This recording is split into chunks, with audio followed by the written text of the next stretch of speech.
Hey everyone, it's Jeff Douglas, Doctor of Physical Therapy and Golf Fitness Coach here at Empower in Eden Prairie, Minnesota. And today I'm going to come and talk to you about how to properly know how much intensity you should be doing when it comes to your exercises. So many people come through our doors, and for many or most, they're on the opposite ends of the spectrum. Is they don't do enough intensity in exercise, or they don't do enough intensity. All right, so people overdo it or they underdo it. And so, kind of like the Goldilocks and the Three Bears, what's the sweet spot that you should be doing your intensity at, or how much load should you be doing? Another way of talking about load is how much weight should you be lifting on your own so that it's safe, but yet you're maximizing your results. All right, and there's many nuances for this, but I'm going to try to keep it simple today.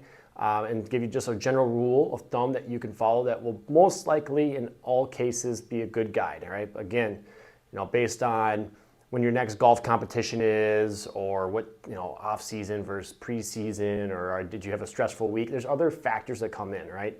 That we need to think about. Are you sick? Have you been not sleeping well? Like being sick, not sleeping well, or if you have a golf tournament tomorrow, we probably aren't going to go as high intensity.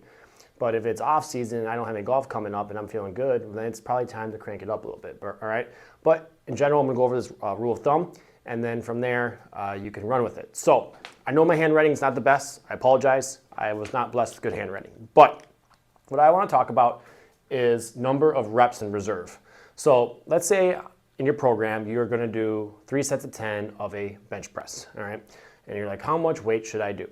So when you do your first set, we want to get you to a point where your reps in reserve, which would be how many more reps could you do at the end of that, is probably around 1 or 2, all right?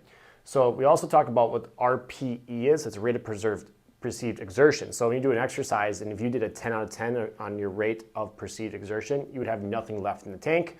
And if you had 1 on a rate of perceived exertion, you could be going, like it's super easy. You could probably do it all day. So there's different levels of RPE 1 through 10. And then based off that, we talk about reps in reserve, all right, RIR.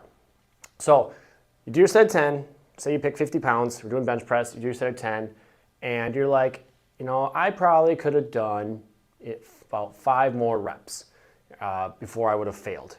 So you can look on this chart, 5 would be about reps, 5 to 10 reps would be an RPE of about 2 to 3.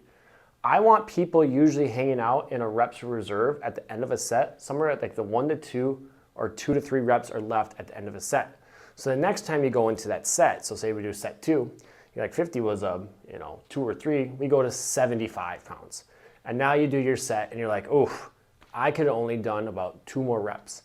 That is a good place to be, where it is challenging. It challenges the tissues, the muscles. It gets you to a little bit of fatigue, but you're not going all the way to fatigue.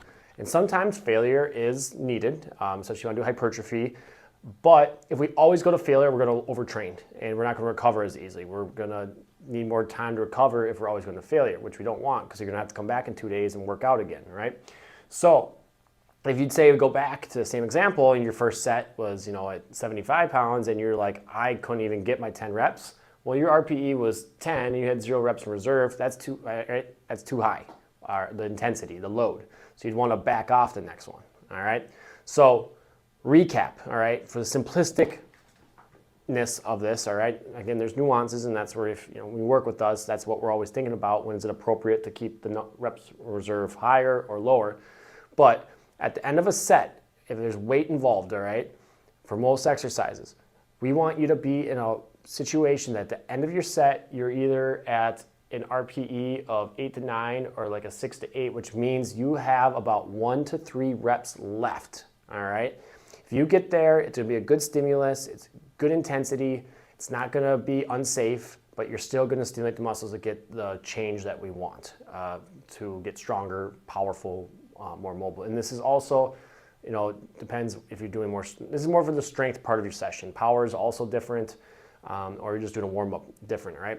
But when you're in the strength part of your workout, always try to leave about 1 to 3 reps left, and then that will be a really safe but effective way for you to make sure you're getting results that you're looking for when you're doing weightlifting on your own. If you need more help or guidance when it comes to golf fitness, or if you're dealing with an injury, please reach out, shoot us an email, or give us a call at the clinic, and we would love to discuss with you how we could potentially help you feel better or get better at your golf game. Take care.